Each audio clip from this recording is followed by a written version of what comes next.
You ever have one of those days where the world decides you're invisible until it's time to make you the villain? That was me, Dominic Reed, just another old-timer in a bomber jacket sitting under the oaks in Lincoln Green Park, minding my own business, hoping the sun would warm these tired bones for maybe one more season. 72 years on this earth, a life that's been a cocktail of wars, busted knuckles, and watching friends vanish before their time. Sometimes I wondered if anyone remembered I was ever more than a shadow on a bench.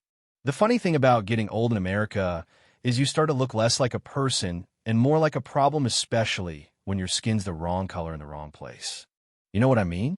Kids kept their distance, parents pulled their little ones close, and even the squirrels seemed wary. I'd gotten used to it. Most days I just wanted peace. But let me tell you, in this country, peace for an old black man is like one of those wildflowers poking up through the sidewalk cracks there for a moment, stomp the next. I could feel it coming before I heard its static of a police radio slicing through the quiet, the kind of sound that prickles the hair on your neck and makes the air turn heavy.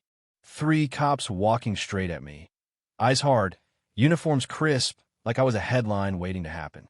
Officer Whitaker led the pack, tired eyes, voice that had forgotten how to be kind. Vaughn, the young one, fingers twitching near his belt, that look on his face like I'd already done something wrong. Behind them, Foster didn't say much, but his grip on the leash told me all I needed to know. The dog Shadow looked just as on edge, all muscle and memory, trained to bite before asking questions. "Evening, sir. You've been here a while," Whitaker said, as if he already had the answer written down somewhere. "Just getting some sun," I told him, calm and slow, every word measured. I learned the hard way. Sudden moves get you hurt, especially when folks are looking for a reason. Vaughn stepped in, cocky and loud. "Got ID on you?" Not a request in order. It's always the same song, different day. I reached slow, made sure my hands were visible, pulled out my Marine Corps ID, the one I'd carried through jungles and funerals, the one that said I'd bled for a country that never figured out how to bleed for me. Vaughn barely glanced at it. "Could be fake," he muttered, like my whole life was up for debate. I wanted to say something smart, but I just stared back, worn out but not broken. "I fought for this country," I said, mostly to myself. The dog let out a low growl, just enough to turn the heads of folks passing by. Suddenly, I wasn't invisible anymore. A crowd was gathering, families, teenagers, people who'd never have given me a second look if I hadn't become their afternoon's entertainment. You ever notice how quickly silence can turn from comforting to dangerous? That's how it felt when Vaughn got close, shadow falling across my feet. "You've made people uncomfortable," he said. Uncomfortable America's favorite excuse. It's how you get from a bench to a coffin in 3 short steps. But here's the thing, I wasn't afraid. Not really. I'd spent too many nights hiding in mud, listening for footsteps that never came, praying for dawn. I knew what real fear felt like. This was just humiliation, another scar to add to the collection. But I wouldn't give them the satisfaction of seeing me flinch. Whitaker shifted, looked unsure, like maybe he remembered what it was like to be a person, but not enough to stop what was happening. Foster was silent, but his knuckles were white on the leash, the dog ready to lunge. And then, out of nowhere, a deep voice from the crowd broke through the tension. "That man is a hero. He saved my life in Da Nang, and you're about to make the biggest mistake of yours." Heads turned. Nathaniel Crossstall, broad, military pins flashing in the sun, walked out, eyes blazing, every step an accusation. "Get your hands off him. This ends now."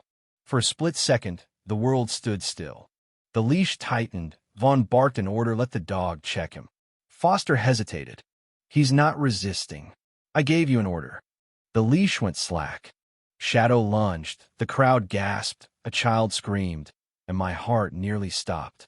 But instead of teeth and fury, Shadow slid to a halt inches from my knees, head low, tail thumping, eyes wide with something like recognition. I knelt, hands shaking, and whispered, "It's me, old boy."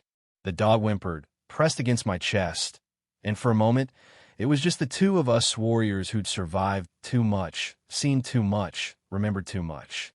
Phones were up everywhere now, recording every second, and I could feel something shift in the crowd shock, then outrage, then the kind of silence that comes before a storm.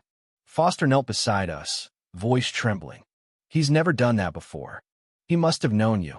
The officers looked lost, stripped of every excuse they'd leaned on. Vaughn tried to sputter something about procedure, but Nathaniel was having none of it. You saw a black man and decided that was enough. You unleashed a dog on a hero. It wasn't just about me anymore. It was about every person who'd ever been told their presence was a problem. Every kid who'd learned to shrink themselves so they didn't make anyone uncomfortable. People were shouting now, demanding answers, justice, accountability. For once, I didn't have to shout, I just had to stand. You want justice? I said, voice steady. Then don't let this die with a news cycle. Make it mean something. As the sun dipped lower, casting long shadows across the grass, the mayor arrived, her face pale, the weight of a city's eyes on her shoulders. Mr. Reed, I'm so sorry. This is inexcusable. I looked at her, tired but unflinching. It didn't just happen today. This has been building for 60 years. By then, the park had become more than a patch of green. It was a courtroom, a stage, a battleground for what comes next. Whitaker finally stepped up, his badge heavy, his voice barely more than a whisper. We failed you. I failed you. I shook his hand, but I didn't let him off easy. You failed yourself, too. You let fear do your thinking. Later, as the news vans rolled in and the sun finally surrendered to the night, Nathaniel stood beside me, hand firm on my shoulder. You did what none of us could. You made them see. I nodded, exhausted but alive. Now, make them remember. A week passed. The bench where I'd once sat alone now had a plaque. In honor of Dominic Reedus Marine, survivor, witness. May no one ever sit in silence again. Flowers, notes, dog tags lined the spot. Shadow lay curled at my feet, not as a weapon, but as a brother. The story went viral. Policies were reviewed, officers faced discipline, and for the first time in a long time, people saw Minute as a threat, but as a man with a story that mattered. But the real change? That came when a young girl stood in the park and read from her phone. We won't be silent. If you see something, stand. If they doubt you, speak. Your dignity is not negotiable. That's what I fought for, not the applause, not the plaque, but for the next generation to be braver than I ever was. Now let me ask you, if you'd been there, would you have stood up or just kept walking by? Where do you draw the line between safety and silence, justice and comfort? Drop your thoughts below. Let's make sure the conversation. And if stories like this move you, don't forget to subscribe and join us for more.